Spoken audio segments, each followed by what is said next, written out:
UP Bulandshahr में होली पर मेला घूमने आई 12वीं की छात्रा के साथ गैंगरेप किया गया। खनन माफिया ने अपने दोस्त के साथ मिलकर पहले छात्रा को मेले से उठा लिया, फिर कार में डालकर उसे 8 किलोमीटर दूर जंगल ले गया। उसके पीछे दूसरी कार से 2 और साथी वहां पहुंच गए। फिर चारों ने छात्रा के साथ बारी बारी से रेप किया। छात्रा की बेहोश होने पर उसे बदहवास हालत में जंगल में छोड़कर भाग गए। पूरा मामला क्या है ये आपको बताते हैं। दरअसल होली जैसे रंगों और खुशियों के त्योहार के बीच उत्तर प्रदेश के बुलंदशहर से आई एक खबर ने पूरे समाज को झकझोर कर रख दिया है।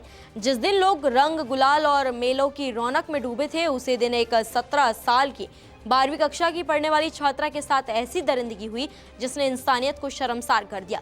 सवाल सिर्फ एक अपराध का नहीं है यहाँ, बल्कि उस सामाजिक और प्रशासनिक संवेदनहीनता का सवाल भी है जो ऐसे मामलों में बार बार सामने आती है। जानकारी के मुताबिक सिखेड़ा गांव की रहने वाली ये छात्रा होली के दिन अपने परिजनों के साथ पास के पचौता गांव में लगे मेले में गई थी। शाम के समय वो अपने परिवार की महिलाओं से बिछड़ जाती है। इसी दौरान कथित तौर पर खनन माफिया और उसके साथियों ने छात्रा को जबरन उठा लिया। आरोप है कि उसे कार में डालकर करीब 8 किलोमीटर दूर जंगल में ले जाया गया, जहां 4 लोगों ने बारी बारी से उसके साथ दुष्कर्म किया। दरिंदगी की हद तो तब पार हो गई जब छात्रा के बेहोश हो जाने के बाद आरोपी उसे जंगल में ही बेसहारा छोड़कर फरार हो गए। परिवार वालों की बेचैनी उस समय और बढ़ जाती है जब देर रात तक छात्रा का कोई पता नहीं चलता। खोजबीन करते करते जब परिजन जंगल तक पहुंचते हैं तो बेटी झाड़ियों के पास बेहोशी की हालत में पड़ी हुई नजर आती है। आनन फानन में उसे अस्पताल ले जाया गया, जहां उसका इलाज चला। डॉक्टर्स के अनुसार छात्रा गहरे मानसिक सदमे में है और फिलहाल किसी से भी बात करने की कंडीशन में नहीं है। उसकी लगातार काउंसलिंग की जा रही है। वहीं इस पूरे मामले में एक और गंभीर सवाल पुलिस की कार्यप्रणाली को लेकर उठता नजर आया है। थाना चोला के ग्राम पचौता में एक लड़की के साथ दुष्कर्म का मामला जो है प्रकाश में आया है। इस संबंध में वादी की तहरीर पर प्रथम सूचना रिपोर्ट सुसंगत धाराओं में पंजीकृत की गई है। इसमें वादी द्वारा 3 के खिलाफ नामजद एवं 1 अज्ञात के खिलाफ जो है मुकदमा दर्ज कराया गया है। तीनों आरोपियों को गिरफ्तार कर लिया गया है और हिरासत में लेकर पूछताछ की गई और तीनों को जो है माननीय न्यायालय रिमांड के लिए भेजा गया है। लड़की को तत्काल जो है जिला हॉस्पिटल में मेडिकल के लिए भेजा गया है। आगे की वैधानिक कार्रवाई की जा रही है। परिवार का आरोप है कि 4 मार्च को ही पुलिस को आरोपियों के बारे में जानकारी दे दी गई थी, लेकिन 12 घंटे तक कोई भी कार्रवाई नहीं की गई।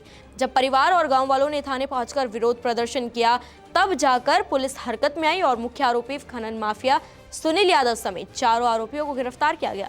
परिवार का यह भी आरोप है कि थाने में आरोपियों के साथ सख्ती के बजाय नरमी बरती गई और वीआईपी ट्रीटमेंट दिया गया। पीड़िता के पिता ने इस घटना को लेकर गहरा आक्रोश जताते हुए ये कहा है कि उनकी बेटी ने मुख्य आरोपी को पहचान लिया था, लेकिन इसके बावजूद पुलिस ने तुरंत कार्रवाई नहीं की। उनका कहना है कि जब तक ऐसे दरिंदों को कड़ी सजा नहीं मिलेगी, तब तक समाज में बेटियां सुरक्षित नहीं हो पाएंगी।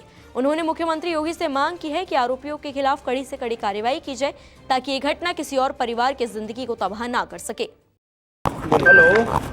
हमारी योगी जी से यही दरख्वास्त है, हमारी बच्ची के साथ जो हुआ है वो किसी और बच्ची के साथ ना हो। योगी जी इनका एनकाउंटर करवा में और कुछ नहीं मांग हमारी, सीधा एनकाउंटर। और पुलिस ने हमारे कार्रवाई उनके साथ कोई कार्रवाई नहीं। पुलिस ने वे रिश्तेदार की तरह बेड पर सोवाए हैं। जहां पुलिस ने वे कैदी रखने चाहिए है, मुलजिम रखने चाहिए, वहां नहीं रखे और वे सीधे बेड पर सुलाए।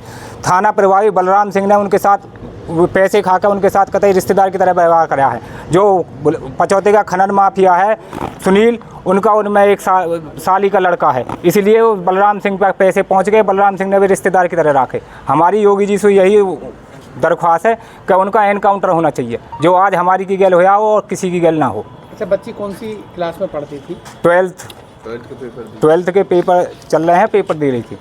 अच्छा, तो ये घटना किस तरह, मतलब आपको किस तरह की जानकारी मिली? हमें ये जानकारी यही मिली थी कि बोला कि लड़की गायब हो गई है। रात को फ़ोन आया 7 सवा 7 बजे के, वो जो उनके साथ गए थे उन्होंने बताया कि बोला भाई लड़की नहीं मिल रही हमारी। जब ये यहाँ से पहुँचे तो जब ढूंढारा मचा तो वह बेहोशी की हालत में मिली हमें लड़की। ये घटना सिर्फ एक आपराधिक मामला नहीं है, बल्कि हमारे समाज के सामने खड़ा एक बड़ा सवाल है।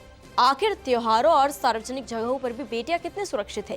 क्या प्रशासन की जिम्मेदारी सिर्फ एफआईआर दर्ज करने तक सीमित रह गई है? और सबसे बड़ा सवाल यहाँ ये उठता है कि क्या ऐसे अपराधों के बाद भी समाज में डर और शर्म अपराधियों को होगी या पीड़ित परिवारों को ही झेलनी पड़ेगी? आज ज़रूरत सिर्फ न्याय की नहीं है बल्कि उस भरोसे को वापस लाने की भी है जो हर बेटी और उसके परिवार को सुरक्षा का एहसास दिला सके, क्योंकि जब तक बेटियां सुरक्षित नहीं होंगी तब तक किसी भी त्योहार की खुशी अधूरी ही रहेगी। फिलहाल खबर पर आप क्या कुछ कहना चाहेंगे? कमेंट्स में हमें अपनी राय जरूर दें। नमस्कार, मैं हूं मानक गुप्ता। अगर आपको हमारा ये वीडियो पसंद आया हो तो इसे लाइक और शेयर जरूर करें और हाँ, हमें सब्सक्राइब और फॉलो करना ना भूलें ताकि आप देश और दुनिया की कोई खबर मिस ना करें। तो जुड़े रहिए हमारे साथ और देखते रहिए News 24।